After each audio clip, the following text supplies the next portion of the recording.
In a season full of disappointment and bad football, losing to UConn was certainly the cherry on the proverbial sundae.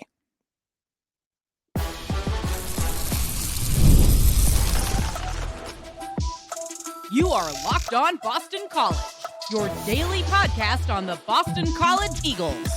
Part of the Locked On Podcast Network, your team every day. Hello, everyone, and welcome. This is Locked On Boston College, your team every day. I'm your host, AJ Black of Eagle Insider, part of the 247 Network. I've been covering Boston College for over a decade. If you're looking for Boston College news, analysis, and details on your Eagles, you are in the right place. Locked On Boston College is your only free daily Boston College podcast available on YouTube or wherever you get your podcast. Today's episode is brought to you by Mazda. Like our players, we sweat every detail because when you make every move count, pulling off the unexpected is only the beginning. Stay tuned later for highlights in this week's Moving the Game Forward. Mazda, move and be moved. On today's show, we're going to talk about the UConn game, the defense, what is going on there. Grayson James versus Dylan Lonergan. Does it even matter? The offensive line. Is anything going right with this BC team? We'll go over all of that and maybe talk a little bit about what BC has to do this offseason to make sure this doesn't happen again. And to talk about this, he's not dressed up again, is Mitchell Wolf. Mitch, how's it going? Yeah, it's fine. I thought about kind of trying to come up with some kind of bit or stunt or whatever, but then I listened to your live reaction to the game and used the word disheartening, and I was like, yeah, that's pretty apt term because it's just kind of you're just kind of like, yeah, this sucks, and I can't even get that mad about it just because of how terrible it is. Because I think again, like we were pretty lukewarm about this team's fortunes this year in terms of what record they were going to have, but I think even if you talk to people who were even more negative about it, I think they would probably say, yeah, finishing with one win and no FBS wins was not really on the bingo card. This is a pretty catastrophic failure, which goes beyond what even probably the most pessimistic of BC fans could have expected. Yeah, we talk about bingo cards. I don't think having Joe Fagnano throw for 4 he threw for 3, ran for 1, and threw for almost 400 yards against BC. I don't think anyone had that on their bingo card. And if I had a nickel for every time an Italian quarterback named Joe F beat my team when they were not expected to in the last 96 hours, I'd have 2 nickels, which isn't a lot, but it's weird that it happened twice. Yeah. So the defense, let's dive into this first. Again, folks who are, I hope there's nobody out there tuning in to talk about game by play action, because we're not going to go over the anatomy of that defeat because it's a waste of time. Unless there's a few things I want to say about that. So I saw people like you could talk about plays, but I'm not going to go from the beginning of the game to the end of the game because I'm going to bore you all to tears if we do that. Yeah. Let's talk about some of the big moments. So the defense, what happened?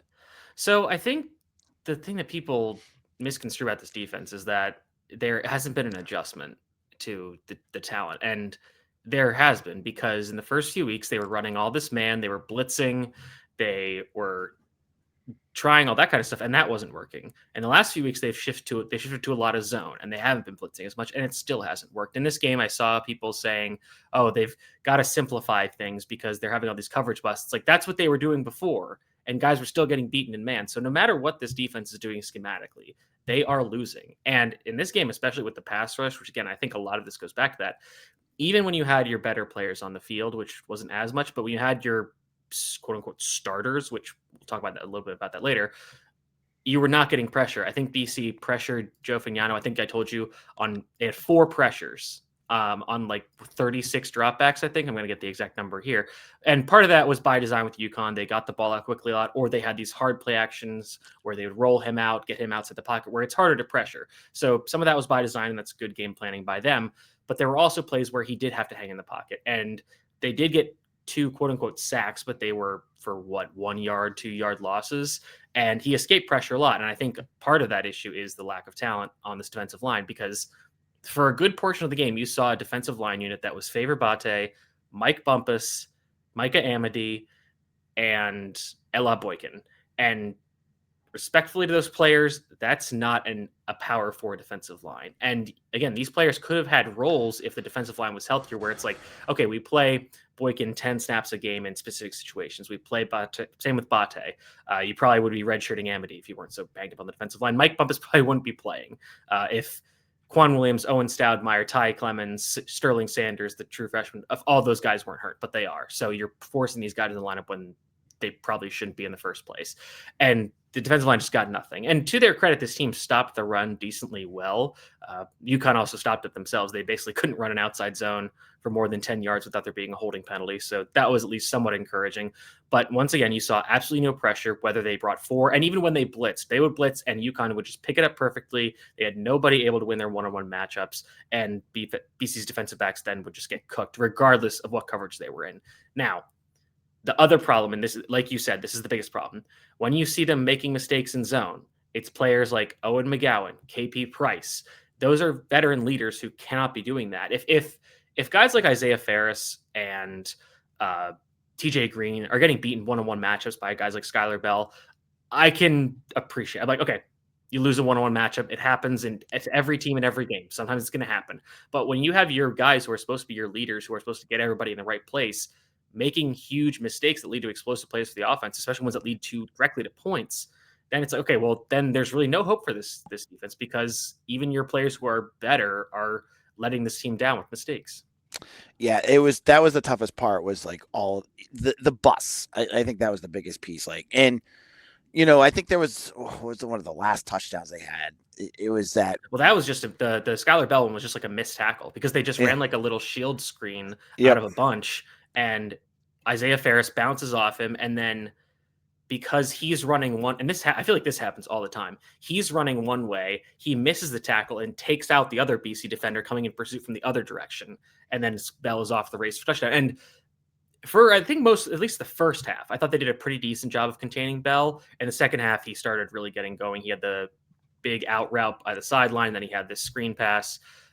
He also did some damage himself. He had the holding penalty and then the taunting penalty on their first drive.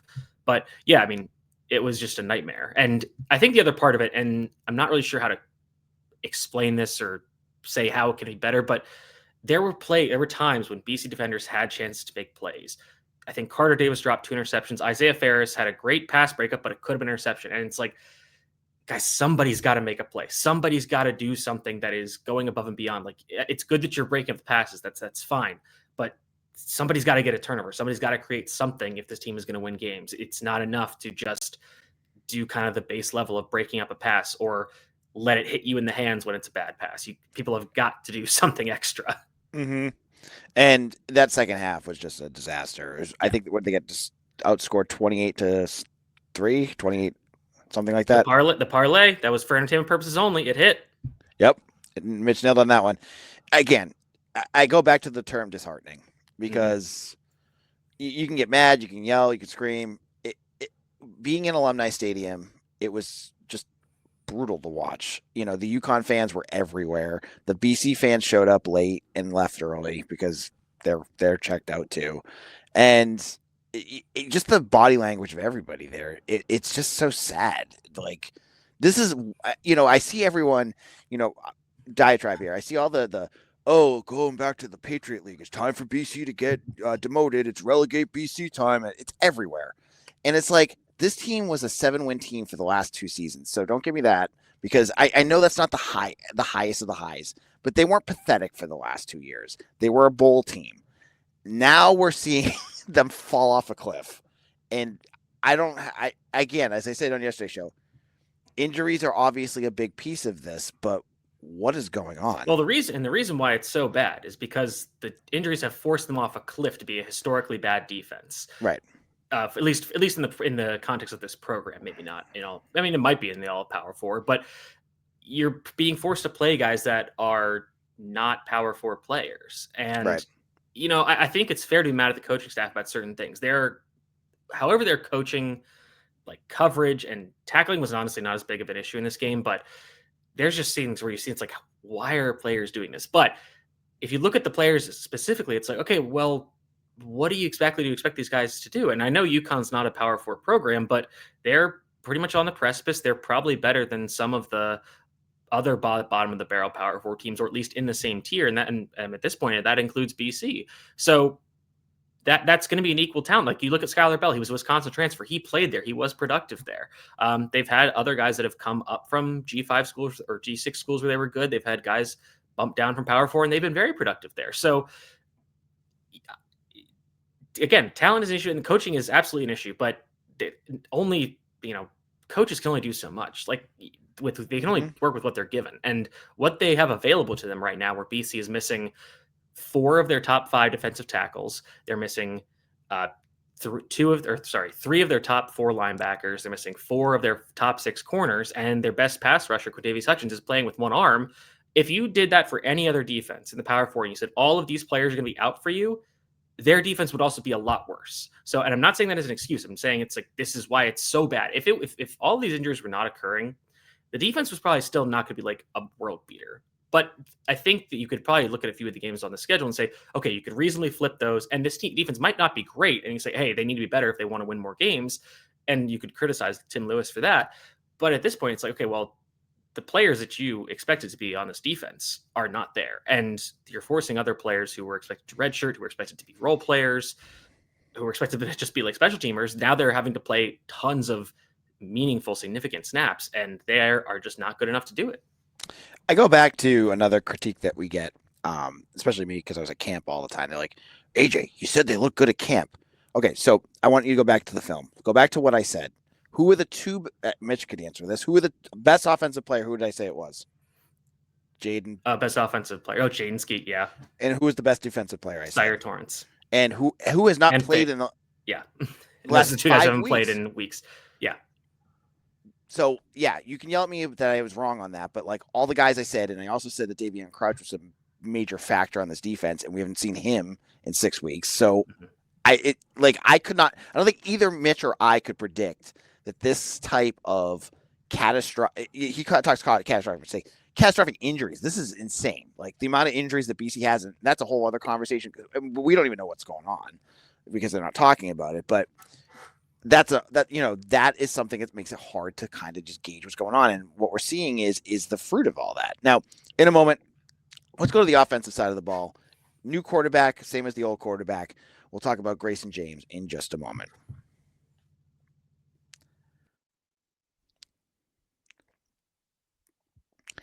This episode is brought to you by Mazda's Moving the Game Forward. For those who believe it's not just about playing the game, it's about redefining it. These are the moments that do more than just put points on the board. They move crowds, move culture, and move the game moving forward. This week's moment that moved the game forward is Luca Lombardo, who continues to be perfect on the season in a season where things are not going well. Boston College found a field goal kicker and one who has not missed a single field goal so far this year, and he's been drilling them every single week. When you follow what moves you, the unexpected is only the beginning. And just as there's more to every highlight, there's more to Mazda vehicle. Mazda, move and be moved. The NFL season is here, and FanDuel has an offer you don't want to miss. Right now, new customers can bet just $5 and get $300 in bonus bets if you win. That's right. Pick a bet. Put down $5, and if it hits, you'll unlock $300 in bonus bets to use across the app. I was saying I love doing Thursday night football for parlays. I did a Thursday night parlay with the Steelers game. I know Mitch probably don't want to hear about that. Picking the Bengals to win and cover. Aaron Rodgers to hit over 200 yards and for Jamar Chase to have over 70 yards of receiving, and nailed on all 3 and hit my first parlay in a few weeks, and it was great. I love FanDuel because it's so easy to use, and you get paid right away when you win. So what are you waiting for? Visit FanDuel.com to download the FanDuel app today and get yourself started. Locked On Boston College, AJ Black of Eagle Insider. Thank you all who have made Locked On Boston College your first listen every single day. If you do listen to us when you're doing dishes, on your way to work, thank you so much. Even in the midst of a terrible season, it's still fun to have conversations with you. And hey, when things go really, really bad, there's still a lot to talk about. And let's talk about the offense. So earlier on Saturday, Pete Thamel, of course, announces that Grayson James is going to be the starter, to the surprise of absolutely nobody. And what did you like? What did you not like from what you saw from James? I thought Grayson James basically I don't think he did anything over what Dylan Lonergan had done when Dylan Lonergan was playing, not at his best, but playing well. He hit on some throws. He hit on the deep throw to Reed Harris for a touchdown, which was nice. He was more creative with his legs, but he also took a lot of bad sacks. And some of them weren't as much his fault, but if you take 6 or 7 sacks, some of them are going to be on the quarterback. And some of them were on the running backs who were bad in pass protection, which you see how much this pass protection suffers when Turbo Richard gets hurt. That's the hidden value of a player like him because he's so good at that. You put a guy like, and it's surprising that Jordan McDonald isn't good at it, but that's a problem. And then Bo McCormick was also bad at it because he's a true freshman. True freshmen usually don't know how to pass protect. So that it is what it is. But I think that you watch this game and you think, okay, did Grayson James do anything that really elevated this offense to where they had a chance to win this game? And I don't really think so, because I think when you watch some of the plays that were left on the field, I think that's where you start to get really frustrated. And to his credit, that's what Lonergan was also struggling with, where he was not moving the offense as much as well. And there's a few plays specifically in the red zone, which were very frustrating to me. And there's one that you tweeted about, but I'm going to talk about an earlier one. I think this was on their first or second drive where they get down, second drive, because they get down into the low red zone. They throw the ball into the end zone. They get a defensive pass interference on Kalen Chinsinski, and they get a fresh set of downs. Great. A few plays later, they basically do the same thing. They try to get a goal line fade to Reed Harris, but Grayson James puts it 10 feet over Harris's head. There's no way he could have caught it. They're not going to call another defensive pass interference after they just caught it, unless it's egregious and the ball is catchable.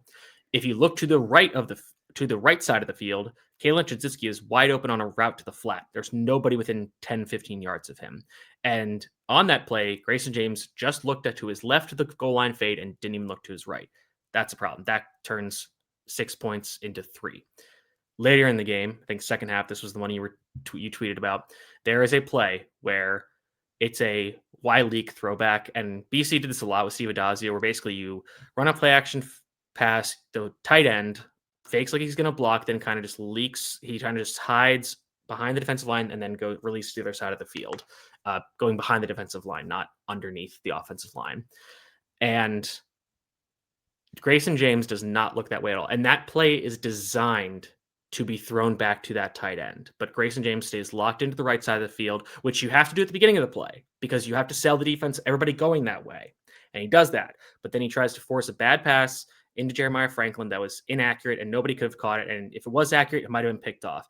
But Zeke Moore is nobody within 20 yards of him on the other side of the field would have been a walk-in touchdown. And that turned into another field goal. That's a lot of points left on the board. Don't know if it's enough to win, but that's significant. And that is a problem. And it's okay, Grayson James, you put him in, program saved. It doesn't say the program. The offense is basically the same. I think if you put him in for the whole game against Pitt, Clemson, you probably get similar results, maybe a little bit better, but not enough to change the outcome or significantly change the final score. There were plenty of plays where he took some bad sacks. His legs helped open up the run game. I think that is a valuable thing, but there was something I talked about last year where I was like, I don't know if Grayson James's sack avoidance is going to be replicable, because there was a ton of plays where he would just kind of hop over some defensive linemen's who had fell down, and he gets out. It's like, oh, wow, what a great play by Grayson James. And I was generally unsure if that would be replicable. It is clearly not. Last year, Grayson James's pressure to sack rate, so the rate of pressures that turned into his sacks, was 15%. In this game, it was 42%. That is not something he's not going to be able to keep doing, or he wasn't able to carry over from last year. And part of that is the offensive line's fault, but they had to make the change in the offensive line to run the ball better, and thereby they got worse in pass protection. In football, you usually cannot just get something for nothing. If you are going to make a change in the lineup or change your scheme, you are going to have to sacrifice something. If you blitz more, you are less sure on the back end. If you want to put in better run blockers, you're probably putting in worse pass protectors as well. That affected the offense in other ways. I also think it was not the worst game necessarily from Will Lawing and the coaching staff, but there are some plays, especially in the red zone and actually not even the red zone, but like third and medium, where they're calling all these deep passing patterns. And I'm not somebody who gets mad when it's like, oh, they're throwing short of the sticks on third down. It's like, well, if you're throwing 1 yard short, the guy's just to turn around and get a yard. And that's fine with me. And you also, with how much this team goes for on fourth down, if you want to set up a fourth and short, I'm fine with that. But a lot of deep passes, and that's what led to a lot of the sacks. And some of the sacks, again, late in the game, when it's an obvious passing situation, he has to go deep. I can kind of throw those up. Like, it is what it is. But we also saw how UConn's exotic blitzes and exotic simulated pressures confused this offensive line and their pass protection scheme. BC was not prepared for that, and part of it was probably playing some young players who just didn't have experience against that. But that was something that was on tape with UConn, and they just weren't ready for. And one other thing that is a specific thing that really confused me. BC ran 3 screen passes in this game. When you are facing a team that likes to blitz like that and likes to run all these exotic simulated pressures, I feel like screens are a perfect way to solve that because you're getting guys running away from the ball or running away from where the ball is, dropping out, and then you can just flick the screen to a running back or a guy coming from the slot going inside, and you've got blockers out in front. And the defense is kind of discombobulated anyways. There were plays where BC was running tempo, and they would snap the ball, and UConn defenders were looking at the sideline. So the tempo surprised me, and I'm still of two minds about it. But I could see why they kept going with it because they were catching UConn off guard, and that helped them run the ball. But the lack of screens in this game, which again, when you're getting a lot of pressure on your quarterback, take some pressure off, make the pass rush wait by running some screens that takes advantage of their aggressiveness and getting upfield. The other thing that kind of confused me, and I mentioned it to you, I think on text a few times, was I've seen it now like 3 or 4 times the last couple of weeks where it's like 3rd and 7, 3rd and 8, and they're running the football. Is that just because they know they're going to be going for 4th on 4th? I think that's part of it, and I think they don't trust the quarterbacks. I think if you trusted the quarterbacks more, those would be passing situations. And I do think it's because they're like, okay, like we'll run the ball here, we can get 3, make it 4th and 3, and then your playbook is still pretty wide open. But that's again another situation where it's like run a screen pass, and you can. I mean, screens do get blown up like decently often, so that's I can see why you wouldn't do that. But again, just not really a comprehensive quick passing attack in this game, which I thought that was kind of the way to attack UConn because they do play from the top down. They want to keep everything in front. Okay, so just like keep hitting short passes over the middle and let guys run and pick up a few yards that way and build your quarterback's confidence, get the ball up quickly so he doesn't have to stand back there for so long.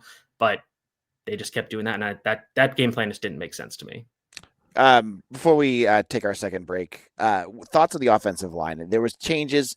Jude Bowery was not in the lineup. Neither was Eric Doherty. What did you think of the guys that were in there? How did you think it looked? I think Bowery's been hurt the whole year and has been gutting through it, and I think that's affected his play. So I think benching him and maybe keeping him out for a little bit is fine by me. Logan Taylor was okay. He had the 2 penalties, one of which was basically a holding that to avoid a sack that got mitigated by the deep bomb to Reed Harris. So that was a wash, I guess. But the rest of the line I thought was okay. Or sorry, that's not true. I lied. Tommy Matheson was pretty bad.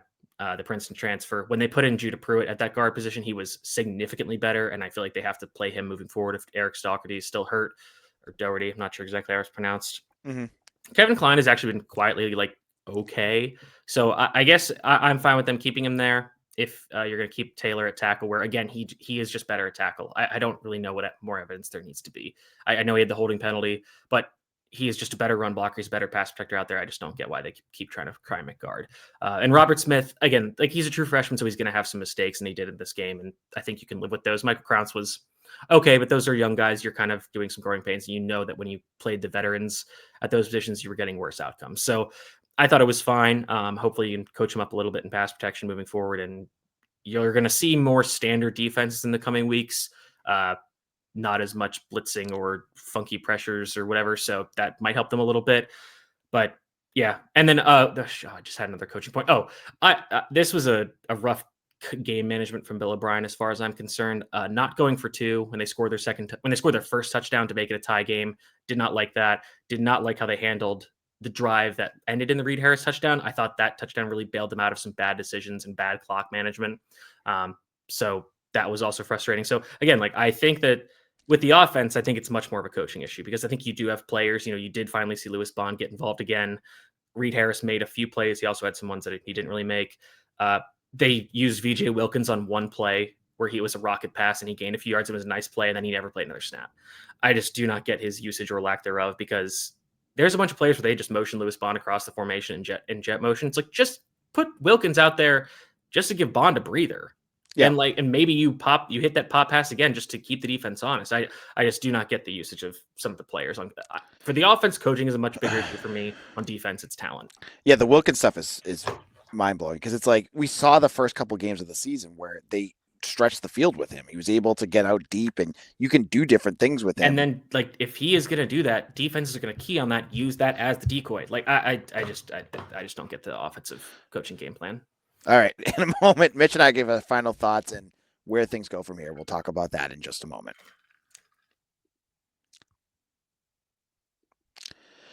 Most people can't name all their financial accounts or even what they're worth, whether it's the 401ks, properties, or investments. And when you don't have the full picture, you can end up leaving money on the table. That's why there's Monarch. It's an all-in-one personal finance tool that brings your entire financial life together in one clean, easy-to-use interface, all on your laptop or your phone. Monarch is built for people with busy lives. If you've been putting off your finances, Monarch is for you. Monarch does the heavy lifting. You can link all your accounts in minutes, see clear data visuals, get smart characterizations of your spending, and finally feel in control of your money without ever touching a spreadsheet. I am always going out to dinner too much with my family. It costs too much, and it really impacts how much I'm going to be able to save. So I made a goal with my wife. I've been able to use Monarch to track that and show how much money I've been able to save in return. So don't let financial opportunities slip through the cracks. Use code LOCKEDONCollege at monarchmoney.com in your browser for half off your first year. That's 50% off your first year at monarchmoney.com with code LOCKEDONCollege.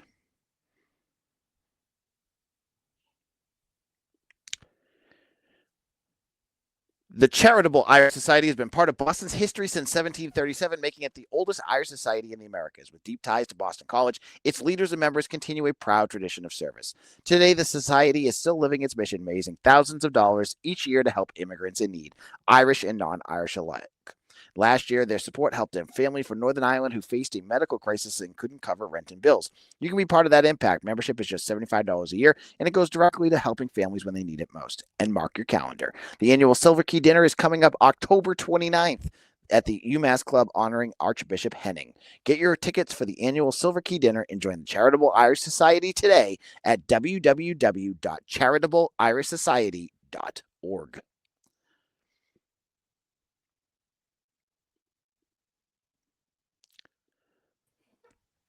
Locked On Boston College, AJ Black here, wrapping things up. If you're looking for a second listen, check out Locked On College Football with Spencer McLaughlin. He's talking about everything college football with the firing of Billy Napier and all sorts of college football craziness this weekend. You got to check it out. He's got a lot to talk about. You can find that on YouTube or wherever you get your podcast.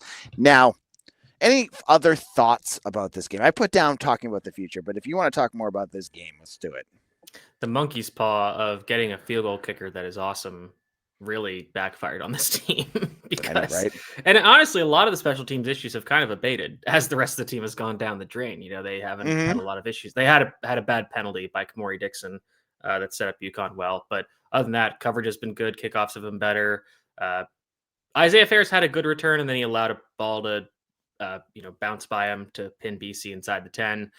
The way the broadcast announced, it seemed like it was a wobbler of a punt. So I get it. I understand him not wanting to field it and risk a muff punt, but still, it's like, don't really understand what that role is.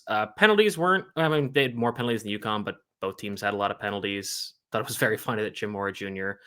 Complained about them not getting as many calls because they're an independent, so they don't have to be subject to conference refs. It's like, you made this bed, now you got to lie in it.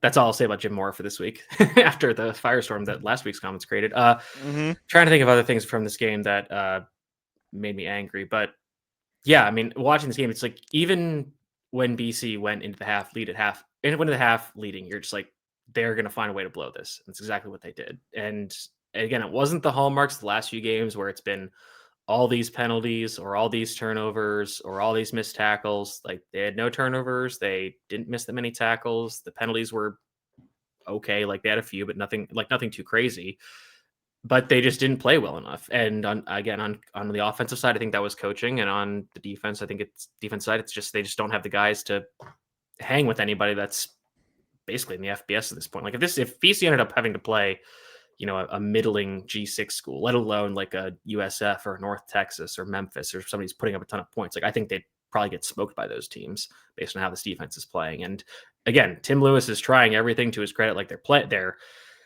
were blitzing, now they're not blitzing. They were playing cover 3, now they're playing a lot of quarters. They're trying everything, and the guys just aren't playing it right. They're making mistakes. So that falls on the coaching for them not being able to teach it right, but it also just falls on BC's defensive backs not being able to hang in man coverage long enough because the pass rush is not getting home with any sense of consistency or time or in a timely manner. So that side of the ball is just a non-starter. Like until something changes, some more people get healthy and they can back, you can just, chalk that unit to giving up at least 38 points a game for moving on. And we'll find out more about that. I mean, right now, we don't know what's going on with Bam Crouch. We don't know what's going on with Amari Jackson. It's been quiet, and we'll be getting those availability reports again soon. But I think the staff has been really quiet about who's in and who's out, and they're not really talking about it. So it's tough. Anyway, we'll push off talking about 2026 because I'm sure there'll be plenty of time to talk about that. Any last thoughts before we head out, Mitch? Really just kind of want to sim to the end of the season just because it's going to get a lot worse in the coming weeks. Louisville just knocks off Miami. They've been pretty good on offense anyways. Notre Dame's still chugging along. SMU, Georgia Tech are putting up tons of points, and Syracuse is down. But I mean, they're kind of having the issue at quarterback. That's really the primary thing. The rest of the team is like okay. So I just don't think you can pick BC to win again this season just based on how they're performing and how the rest of the teams in their schedule are performing. And, I did say, like, obviously the injuries are an issue, but like you said on the reaction pod, a good amount of this does fall on Bill O'Brien because of his missing in the transfer portal. And maybe some of that's his fault for, not evaluating players properly, or at least his staff not evaluating players properly. Some of it's probably on BC for not giving them enough resources to get players that are actually from the FBS and not or at least played in the FBS, not just guys who were in FCS or D2 or barely played at Power 4 schools. So that's a failure of the entire program. So the program is really bad right now. It's probably one of the worst places it's been in the last 20 something years, at least maybe since, but even like you said, the 2012 season when they went 2-10, at least people kind of went into that season knowing they'd be bad. This season, again, we didn't have super high expectations, but like this team will be cromulent at least, and they're absolutely not. And I think injuries played a role, but coaching has also played a role because this team has not looked prepared more often than they have, and they're putting players in positions that are basically preventing them from being able to win football games. Well, that was a fun episode, guys. It's been like that every week. Nothing matters. Eat Arby's. Exactly. Well, anyways, we can't be giving them free plugs, Mitch. It's mostly to a Twitter account that doesn't even exist anymore, so it's whatever. Right. Again, nothing matters. What part of nothing matters do you not understand? Oh, the Nihilist Arby's. Yeah. Account? Oh, yeah. All right. Where can people find you, Mitch? You can find me at Mitchell T. Wolf, WOLFE on Twitter. Check out work on the Eagle Insider. Might not have the film review out for Monday, or at least maybe Monday afternoon it'll come out. And then do the defensive film review, which, boy, that's going to be a doozy. And then we're on to Louisville, which I was originally going to go to that game, and now I'm not because that would be too sad. That would be. So you can follow me on Twitter at Black247. On tomorrow's Eagle Insider, I will have recaps of all the recruits that came and got to see that. And there was a lot of them. I'll have some details on all of that, including more recruits that BC have committed that have gotten offers elsewhere. That's not good. The sky continues to get a little bit. It's falling a little bit more. So we'll talk all about that, and I'll be back tomorrow to talk BC. We're gonna have on Wednesday's show, Mike Sidley's gonna come on to talk BC basketball. So if you want to talk, Hope springs eternal there too. We'll talk about that, and we'll have more. So thank you all for following. Follow me on Twitter at AJBlack247, and I'll see you all again tomorrow for another episode of Locked On Boston College, your team every day.